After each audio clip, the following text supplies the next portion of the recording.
Guys, liwanagin nyo lang yung isip ko.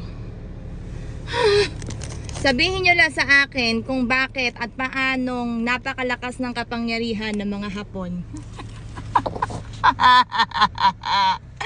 Alam mo yon, yung grabe din sila napapagod. Putang ina, hinahod na yung paa ko. Alam mo yon, nag-vitamins na ako. Halos 10 vitamins nang ininom ko. Nag-calcium na ako. Kahit mas matanda sa akin, feeling ko mas malakas sila. Paanong nangyayari yun? Hindi ko talaga siya magets, guys. Yung parang paanong nangyayari na ang lakas-lakas ng kapangyarihan nila para silang taguro. Alam mo yun?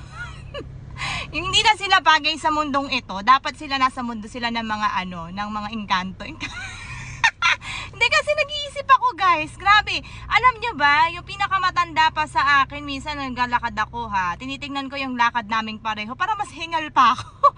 Although nag-exercise naman ako at talaga namang sa ilang taong ko naman siguro na pag-i-stay dito, siguro naman malakas-lakas na yung resistensya ko. Tapos kumakain din ako ng maayos kasi nga napapansin ko ang lalakas nila. Tapos ako alam mo yung lakad namin, tawang-tawa ako, mas matanda pa sa akin. Grabe, pas pagod na pagod ako. Umakyat kami ng hagdanan. Nagmamasdan ko siya. Tapos ako, grabe guys, yung parang nangangatog-ngatog na ko.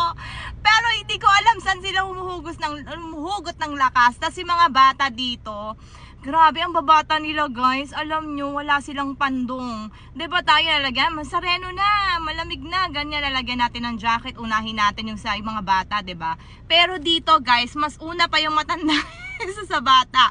May kita mo yung matanda nakapayong, yung bata hindi. Yung matanda nakasombrero kapag umuulan, yung bata hindi. Sabi nila kasi malakas daw ang resistensya. Pero paano nagaganap ito, no? Siguro dahil ma-exercise sila, hindi ko maintindihan sa kinakain. Kakain na ba ako ng sushi talaga? Sashimi, dadagdagan ko? Hindi kasi guys, talaga nagtataka ako kung saan sila gumuhugot ng lakas.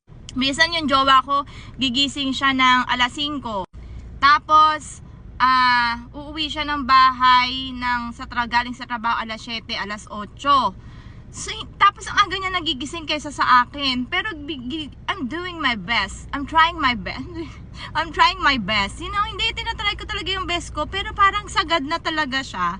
Tapos kumakain ako ng masustansya pagkain, uminom akong vitamina. Pero hindi ko maintindihan. Ba't ganon? Bigyan niyo ako ng advice. Kasi minsan sapat naman tulog ko. Minsan mas lamang pa nga yung tulog ko kaysa sa jowa ko. Pero hindi mo naman sasabihin over yung tulog ko. Kasi yung tulog ko, sakto lang naman. Kasi sinasabi niya sa akin, tulog daw ako ng tulog. Diba? Ang dami daw gagawin.